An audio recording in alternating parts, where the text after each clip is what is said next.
Shitcase Cinema. On the Shitcase Cinema. Oh, it's the Shitcase Cinema.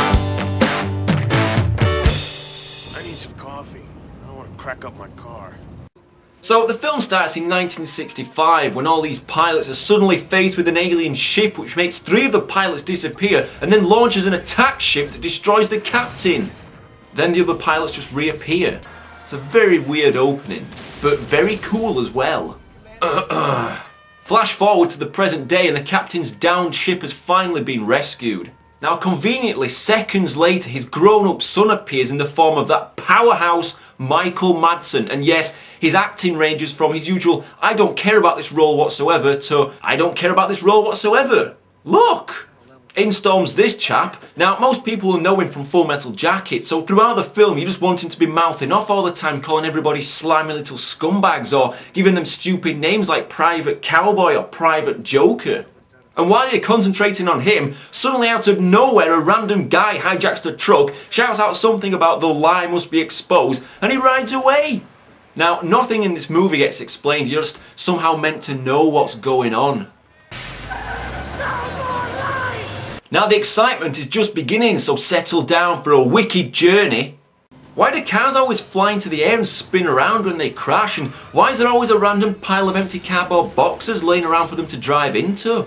Look at Madsen jumping around on moving vehicles. He's really up for this role as an action hero. So he fights a guy in the back of the lorry for about 2 minutes, all of the time keeping his sunglasses on despite getting smacked 100 times, and then finally Mr. Full Metal Jacket decides to shoot the guy and also the driver, so this means a runaway vehicle, and oh no, this looks like it's trouble. But Madsen works his magic here though, and the truck crashes into a stationary car and truck. What just happened there? Why is there a truck just stationary even though we saw it driving along? Forget it, a film this great doesn't need logic or great acting or believability. All it needs is Michael Madsen. Oh, and Mr. Full Metal Jacket, but what's his name in this anyway? This is Rosewater, goddammit! Rosewater, goddammit, brilliant. Now here's another decent character actor, Stephen Williams with white hair and a dodgy earring. Okay, so to say he's the main bad guy, you can't really take him seriously whatsoever. But maybe that's the joke. No, wait, this film's meant to be serious. And here's yet another decent addition to the cast, Robert Vaughn, a living legend. He doesn't really do anything though. He's kind of reprised his role from that 60s TV show, The Man from U.N.C.L.E. This scene here shows that Madsen probably thought he was playing the part far too well and decided to let his voice be dubbed over by another man's voice. Just check this out. 100% absolutely sure that you're okay. Then you'll be back here before you know it. Amazing. I guess when you have such a huge budget to spend, you can waste it on voice talent for no reason whatsoever. So the little girl here keeps talking about an angel, but you just think she's a wee bit mental. Turns out this is the angel. Looks like bloody Cher to me, and this is the film's alien, ladies and gentlemen. None of this kind of stuff. Nope, we're faced with a Cher tribute act. It's good, isn't it? I mean, I'm telling you, this film is full of very cool stuff indeed.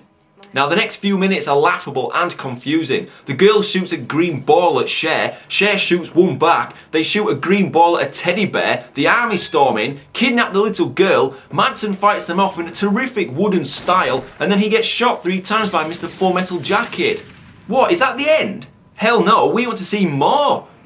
We want this to carry on forever and ever, and look, 3 bullets in the chest doesn't even kill Madsen. He's still alive, just pulling his usual face. And the alien Cher wannabe makes him all better. So they get into a car and go for a drive to find some more action. Did you know that Cher needs to take off her stupid outfit in order to recharge her powers? Oh yeah, sunbathing charges her up. This is ridiculous. No, wait, what am I talking about? This is amazing. Let's check out some more voice dubbing. I need some coffee. I don't want to crack up my car. You're gonna have to get yourself some regular clothes. Money well spent for, again, no fucking reason whatsoever. I simply love this film. I love how Madsen has superhuman strength as he manages to knock 2 guys through a door. I love how Madsen manages to outmaneuver a ton of bad guys and then make some knobheads in a camper van crash into a truck full of bales of grass. See, we've seen that style of crash before. It's amazing, isn't it? It always reminds me of the A-Team. I mean, seriously, if you pop on any episode of the A-Team, you'll see this kind of crash. Now by this point of the film, you're probably jumping around uncontrollably due to the excitement and wonderfully weaved storyline. I know I wasn't. The little girl manages to transport away because, you know, she's apparently a human sender. That's where the movie gets its title from. And Madsen and Cher just fly around in her spaceship searching for her. As you do. Check out Madsen's reactions here while this stupid bint gives her very best acting display. That's his I don't care about this role whatsoever look. Kind of like when he died in Blood Rain. Who looks so ashamed to be in this film, he doesn't even react to being stabbed or say anything. Seriously, he doesn't give a shit, does he? And he's meant to be the selling point of this film, starring Michael Madsen. Yeah, slap this film in the alternate comedy section and it might make a few pennies, but who paid to see this?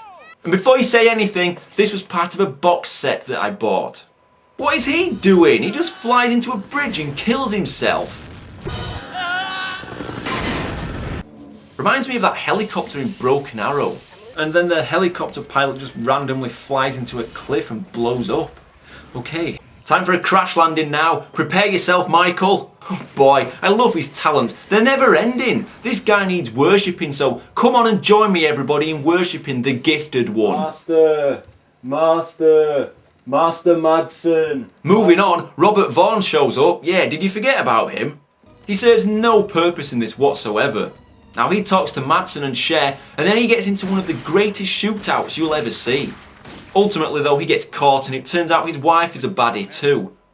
What am I watching here? This is just mental. So things just go completely insane now as there's a confusing exchange of gunfire in which Mr. Full Metal Jacket kills Vaughn's wife, who was a bad guy, but then turned out in the last second to be a good guy. She's not a guy, she's a woman. Madsen, who is posing as a soldier, shoots Full Metal Jacket dude, and then he gets into a fight with Whitehead Stephen Williams.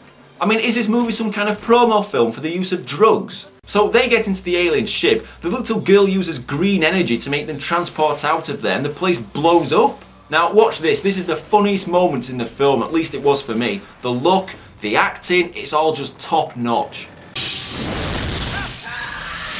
Oh Stephen, let's watch that again. And again.